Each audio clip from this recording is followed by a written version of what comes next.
ও ব্যাঙাচি, ব্যাঙাচি তোমার বাড়ি কোথায় গো? আমাদের বাড়ি ওই পদ্মপুকুরে।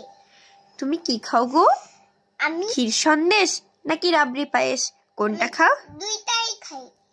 সেগুলো ক্ষীর অমৃত? সন্দেশ, রাবড়ি পায়েস। তাই? সেগুলো কি অমৃত নাকি মুখেও রোচে না? তাও অমৃত বটে।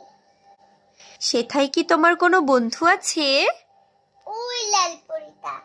পদ্মপুকুরের লালপরিটা কি তবে তোমার বন্ধু? হ্যাঁ, বন্ধু তো।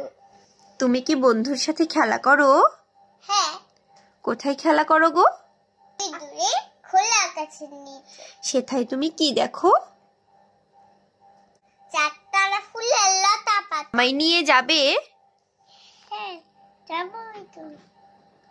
আমি আমার মেয়েকে ব্যাঙাচির একটা গল্প শুনিয়েছিলাম। আমি ওকে বানিয়ে বানিয়ে গল্প শোনাই। গল্প শোনানোর পরে ওকেও বিভিন্নভাবে ট্রাই করি যে ও গল্পটা বলতে পারো, অর্থাৎ ও মেমোরাইজ করতে পারছে কিনা অথবা আমার কথা মনোযোগ দিয়ে শুনছে কিনা সেটা বের করার চেষ্টা করি। দেখি ও ঠিক মনোযোগ দিয়ে শুনে এবং পরে যখন ওকে জিজ্ঞাসা করি ও কিন্তু ঠিক বলতে পারে। ছোটবেলায় আমারও অভ্যাস ছিল, নিজে যখন কোনো রূপকথার গল্প শুনতাম বা পড়তাম তখন ঠিক ওই ক্যারেক্টার মধ্যে চলে যেতাম এবং নিজেকে ওটাই ভাবার চেষ্টা করতাম।